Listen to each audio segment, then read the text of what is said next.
Spaceship Junkyard. Chapter 5. When Matt walked into the school lobby the next morning, he was immediately called to the principal's office. When Matt entered the principal's office, he immediately felt like he was in another world. The walls were covered in dark wood, rich with the smell of antiquity and knowledge. Every shelf was piled high with books, ranging from ancient editions to modern scientific works. In the corner stood a globe that rotated smoothly at the slightest touch, and next to it, an antique clock that silently counted down the time. The atmosphere in the study was austere but fair. Behind a massive wooden desk, which seemed to take up almost half of the room, sat the director. His appearance was as imposing as his surroundings. Silver hair slicked back neatly, his face bore the marks of years spent in education and leadership. But the most striking thing about his appearance was the prosthetic arm in place of his left hand. It was a marvel of engineering, made of black metal with many small parts and joints that allowed the prosthetic arm to move as gracefully as a real arm. "Matthew, I've heard about your initiative to dedicate this week to learning about war," the headmaster began, his voice calm yet filled with authority. He crossed his arms on the desk, and Matt couldn't take his eyes off the prosthetic, which moved with incredible precision and fluidity. The room began to feel not only the greatness of the past, but also the progress of the present. Matt realized that the headmaster was not just the head of the school, but a man who had gone through his own trials, perhaps even related to the theme of war they were now exploring. My friends and I came across some things that made us think. We wanted to learn more about the war, to understand our past and how it affects us today, Matt said. Feeling the excitement slowly fade and give way to confidence in his words. The headmaster nodded, his metal prosthesis reflecting the light of the afternoon sun streaming into the room through the large window behind him. "Good, Matthew. I appreciate your initiative and eagerness to learn. It's just that, as far as I know, you've never been that interested in history, just football and sports, well, now motorcycles too," he said with a grin. "Just make sure it doesn't distract you and the others from your studies." As he left the office, Matt felt a mixture of admiration and inspiration. The meeting with the headmaster, his office filled with history and modernity, and his personal story with the prosthesis all gave Matt renewed energy for further exploration and discovery. His relief was short-lived, however. An encounter with Brian during a break brought disappointment. Brian approached him with a frustrated look. "I never got a chance to meet with Mr. O'Neill." "He's out today," Brian reported. "Well, we'll try again tomorrow," Matt comforted him, but deep down he felt disappointed. During the next break, Matt, Brian, and Chloe met at the school's water cooler. The air was filled with the noise and laughter of students walking absent-mindedly down the hallway. All three looked tired after their morning classes, but the meeting added to their energy. Chloe shared some exciting news. "Matt, I have some news," she began, her voice sounding a bit excited. "Our parents are going on a business trip to Japan for 2 weeks. They just told us the news." Brian, who was standing nearby, nodded, confirming his sister's words. "Yes, and they asked us to stay home alone. We'll be completely on our own for the time being," he added with a note of pride and excitement in his voice. This news added some freedom to their plans, but also some responsibility. Without adult supervision, they would have more flexibility in managing their time, which was especially important in light of their investigation. Suddenly Lisa, a girl from a parallel class known for her inquisitive nature and keen intuition, approached them.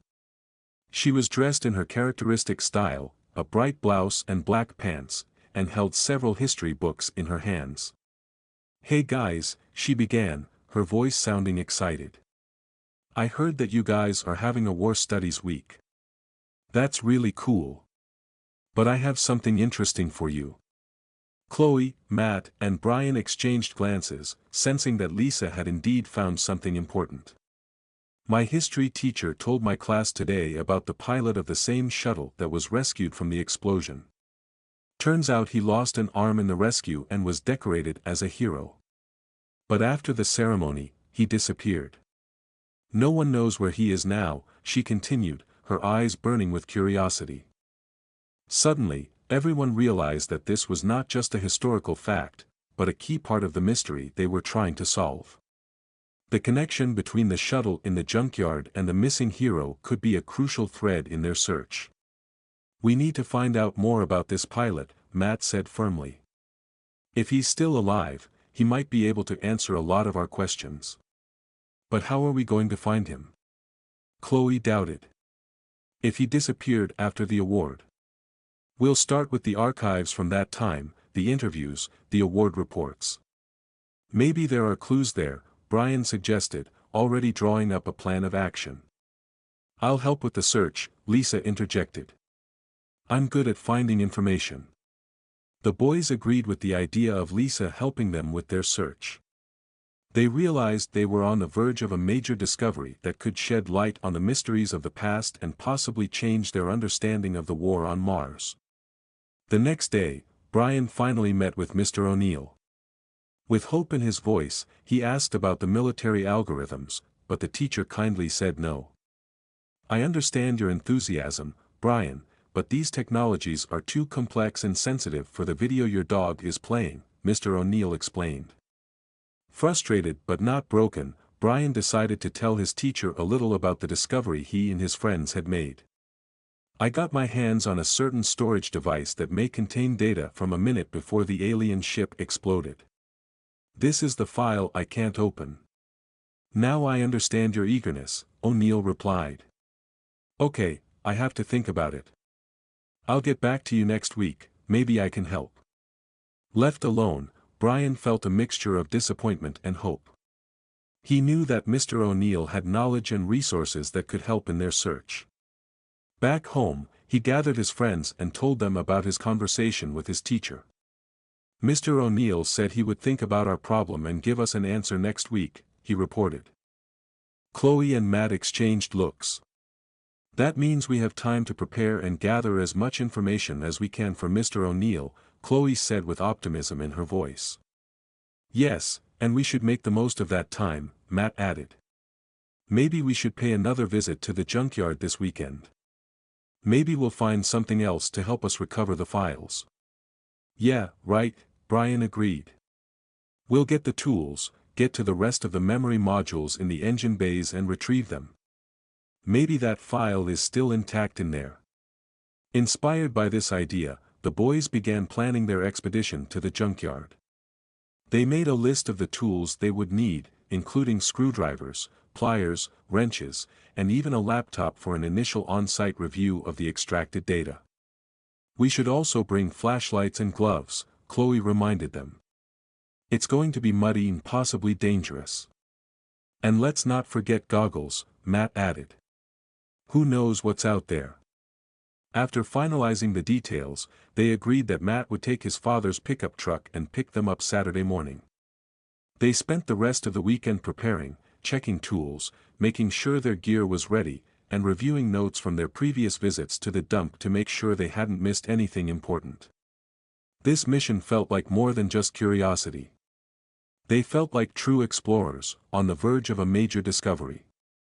The dream of uncovering the secrets of the alien ship and its final minutes before the explosion motivated them to go forward, regardless of the difficulties and possible dangers that might await them. On Saturday, as planned, Matt picked up his friends in his pickup truck. Lisa decided to stay at home. They loaded the equipment and tools into the back of the truck and hit the road. Arriving at the edge of the canyon at a location they already knew, Brian launched the drone in reconnaissance mode and turned on the video recording for his documentary he had decided to make based on their investigation. Once down in the canyon, they made their way to the shuttle, looking at the ships along the way and monitoring the situation regarding the drone guards. When they reached the Centurion, they decided to take a photo as a memento, realizing that any moment of their adventure could be history. After taking the photo, Chloe headed for the shuttle, but at that moment, Matt noticed something flashing with his side vision, and he yelled at Chloe, "Stop." Chloe turned to face Matt and the next moment there was a huge explosion.